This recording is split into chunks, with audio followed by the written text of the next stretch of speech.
Pernah kamu berpikir apakah seseorang yang bekerja atau memiliki penghasilan dari luar negeri tetap harus membayar pajak di Indonesia? Jawabannya adalah iya, dan disinilah fiskal luar negeri berperan. Fiskal luar negeri bukan sekedar pajak sebelum naik pesawat. Ia adalah sistem perpajakan yang mengatur bagaimana negara mengelola penghasilan, transaksi, dan hubungan ekonomi lintas batas agar tetap adil. Berdasarkan Peraturan Direktur Jenderal Pajak Nomor 53/PJ/2008, fiskal luar negeri yang selanjutnya disebut dengan FLN adalah pajak penghasilan yang wajib dibayar oleh wajib pajak orang pribadi dalam negeri yang akan bertolak ke luar negeri sesuai dengan peraturan perundang-undangan perpajakan. FLN adalah kebijakan perpajakan yang mencakup penerimaan dan pengeluaran negara yang berkaitan dengan hubungan ekonomi internasional. Ini termasuk pajak atas penghasilan dari luar negeri, investasi asing, utang internasional, bahkan transaksi digital lintas negara. Misalnya, ketika perusahaan Indonesia memiliki anak usaha di Singapura atau ketika seseorang mendapatkan royalti dari luar negeri, semua itu termasuk dalam ruang lingkup fiskal luar negeri. Tujuan fiskal luar negeri bukan hanya soal mengumpulkan pajak. Lebih dari itu, ada 5 tujuan utama yang menjadi landasannya. Pertama, menarik investasi asing ke dalam negeri dengan menciptakan iklim perpajakan yang kompetitif dan jelas. Kedua, menghindari pajak berganda agar satu penghasilan tidak dikenai pajak 2 kali di 2 negara. Ketiga, meningkatkan daya saing ekonomi Indonesia di pasar global. Keempat, menambah penerimaan negara melalui pengawasan dan pemajakan lintas negara. Dan yang kelima, meningkatkan kepatuhan wajib pajak, khususnya bagi mereka yang memiliki penghasilan dari luar negeri. Selanjutnya yaitu mengenai fungsi fiskal luar negeri. Fiskal luar negeri juga mempunyai 4 fungsi utama dalam kebijakan fiskal. Di antaranya, yang pertama yaitu fungsi alokasi yang bertujuan untuk menentukan hak pemajakan antar negara dengan melalui perjanjian bilateral. Misalnya dengan perjanjian penghindaran pajak berganda atau P3B. Yang kedua yaitu fungsi regulasi yang bertujuan untuk mengendalikan aktivitas ekonomi lintas negara agar tidak merugikan negara. Contohnya, yaitu dengan mencegah praktik transfer pricing. Yang ketiga, yaitu fungsi distribusi yang bertujuan untuk memastikan pembagian beban pajak secara adil antara wajib pajak domestik dengan wajib pajak luar negeri. Yang keempat, ada fungsi stabilisasi yang bertujuan untuk menjaga kestabilan ekonomi nasional dari dampak krisis global dengan melalui kepastian hukum dan juga sistem perpajakan yang jelas. Yang selanjutnya yaitu instrumen fiskal luar negeri. Agar semua itu bisa berjalan, fiskal luar negeri menggunakan sejumlah instrumen utama. Di antaranya, yang pertama yaitu perjanjian penghindaran pajak berganda atau P3B. Yang kedua, transfer pricing regulation untuk menghindari manipulasi harga antar perusahaan afiliasi.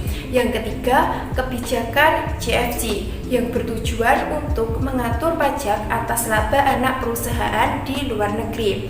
Yang keempat, ada exchange of information, yaitu untuk pertukaran data perpajakan antar negara. Yang kelima, ada foreign income tax atau pajak atas penghasilan dari luar negeri.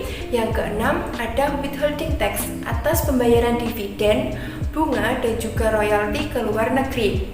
Dan yang ketujuh yaitu BEPS Action Plan untuk mencegah pengalihan laba ke negara bebas pajak. Selanjutnya yaitu mengenai peran fiskal luar negeri. Fiskal luar negeri berperan penting dalam menciptakan sistem perpajakan yang adil di Indonesia. Melalui mekanisme kredit pajak luar negeri dan P3B, fiskal luar negeri dapat mencegah terjadinya pajak berganda dan dapat membantu mencegah penghindaran pajak. Fiskal luar negeri juga mendorong transparansi dan kepatuhan wajib pajak melalui sistem pelaporan mandiri yang membuat wajib pajak lebih sadar dan bertanggung jawab atas pajaknya. Bahkan, jika terjadi kelebihan bayar, wajib pajak bisa mengajukan pengembalian atas kelebihan bayar tersebut. Fiskal luar negeri juga mendukung prinsip keadilan vertikal dalam perpajakan, di mana mereka yang memiliki penghasilan lebih tinggi membayar pajak lebih besar, sedangkan yang berpenghasilan lebih rendah dikenai pajak sesuai dengan kemampuan bayarnya. Selanjutnya, kita akan membahas tentang tantangan fiskal luar negeri dalam mewujudkan keadilan perpajakan. Yang pertama ada praktik BEPS atau Base Erosion Profit Shifting atau pengharusan basis pajak dan pengalihan laba yang banyak dilakukan oleh perusahaan multinasional. Yang kedua ada tax haven atau negara dengan tarif pajak yang sangat rendah yang membuat pengalihan keuntungan ke luar negeri semakin mudah. Dan yang ketiga ada transfer pricing yang tidak wajar sehingga laba perusahaan tampak kecil di negara dengan pajak yang tinggi. Dan yang keempat ada kesenjangan kekuatan negosiasi antar negara. Negara maju sering mempunyai posisi tawar-menawar lebih kuat dalam perjanjian internasional sehingga menyebabkan negara berkembang dirugikan oleh perjanjian ini. Dan yang terakhir ada digitalisasi ekonomi. Banyak perusahaan digital global seperti Netflix atau Google yang meraup untung besar dari negara seperti Indonesia, namun tidak membayar pajak karena tidak memiliki kehadiran fisik di negara ini.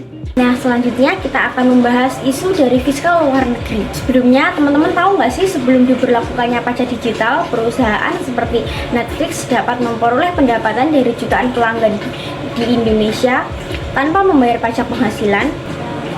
Mengapa? Karena layanan mereka disediakan dari luar negeri dan mereka tidak memiliki kehadiran fisik di Indonesia. Baru pada tahun 2020, setelah diterbitkan Peraturan Menteri Keuangan Nomor 48/PMK-03/2020, perusahaan digital asing mulai dikenai pajak pertambahan nilai atau PPN. Namun, pajak penghasilan masih menjadi tantangan karena keterbatasan hak pemajakan negara atas entitas yang tidak hadir secara fisik. Akibatnya, negara berkembang kehilangan potensi pajak yang besar. Ini menciptakan ketimpangan antara perusahaan asing dan pelaku usaha lokal yang tetap harus membayar pajak secara penuh. Masalah ini mendorong munculnya tuntutan reformasi perpajakan digital secara global agar sistem pajak dapat beradaptasi dengan model bisnis tanpa batas fisik.